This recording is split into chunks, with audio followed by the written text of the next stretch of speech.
September 22ರಿಂದ October 2ರವರೆಗೆ Tumakuru ಜಿಲ್ಲಾಡಳಿತದಿಂದ ತುಮಕೂರಿನಲ್ಲಿ 11 ದಿನಗಳ ಕಾಲ ದಸರಾ ಉತ್ಸವ ಆಚರಿಸಲು ನಿರ್ಧರಿಸಿದ್ದು ಪ್ರತಿದಿನವೂ ಅನೇಕ ಕಾರ್ಯಕ್ರಮಗಳು ನಡೆಯಲಿದೆ. ಈ ವರ್ಷ ದಸರಾ ಉತ್ಸವದ ಪ್ರಮುಖ ಆಕರ್ಷಣೆ ಪಂಜಿನ ಕವಾಯತ್ತು. ಮೈಸೂರು ಮಾದರಿಯಲ್ಲಿ ತುಮಕೂರಿನಲ್ಲಿ ಪಂಜಿನ ಕವಾಯತ್ತು ಆಯೋಜಿಸಿದ್ದು ಮಹಾತ್ಮ ಗಾಂಧಿ ಕ್ರೀಡಾಂಗಣದಲ್ಲಿ ನಡೆಯಲಿದೆ. ತಮಿಳುನಾಡಿನಿಂದ ಆರ್ಪಿಎಫ್ ಅವರನ್ನ ಕರೆಸಿ ವಿದ್ಯಾರ್ಥಿಗಳಿಗೆ ತರಬೇತಿ ಕೊಡಿಸಲಾಗಿದ್ದು ಪ್ರದರ್ಶನದಲ್ಲಿ 160 ವಿದ್ಯಾರ್ಥಿನಿಯರು ಸೇರಿ ಒಟ್ಟು 256 ಶಾಲಾ ಕಾಲೇಜು ವಿದ್ಯಾರ್ಥಿಗಳು ಪಾಲ್ಗೊಳ್ಳಲಿದ್ದಾರೆ. ಪಂಜಿನ ಕವಾಯತಿನಲ್ಲಿ ಪಾಲ್ಗೊಂಡ ವಿದ್ಯಾರ್ಥಿಗಳಿಗೆ ಪ್ರಮಾಣ ಪತ್ರ ವಿತರಿಸಲಾಗುವುದು ಎಂದು ಪರಮೇಶ್ವರ್ ಅವರು ತಿಳಿಸಿದ್ದಾರೆ. ಪಂಜಿನ ಕವಾಯತು ತರಬೇತಿ ನೀಡುವುದನ್ನ ವೀಕ್ಷಿಸಿದ ಪರಮೇಶ್ವರ್ ಅವರು ಆರ್ಪಿಎಫ್ ಸಿಬ್ಬಂದಿಗೆ ಸನ್ಮಾನಿಸಿದ್ದಾರೆ.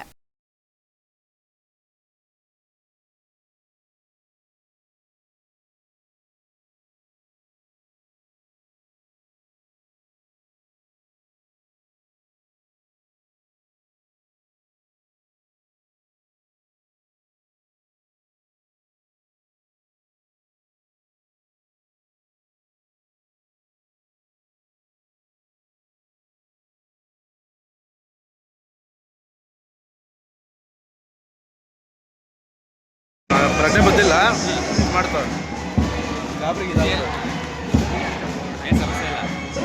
ಅನ್ಕಾನ್ಷಿಯಸ್ ಆಗಿದೆ. ಬೆಂಕಿ ಏನೋ ಕೆಳಗೆ ಬಂತ 250-300 ಜನ ಇರ್ಬೇಕಂದ್ರೆ ಒಬ್ಬರಿಗೆ ಆಗತ್ತೆ.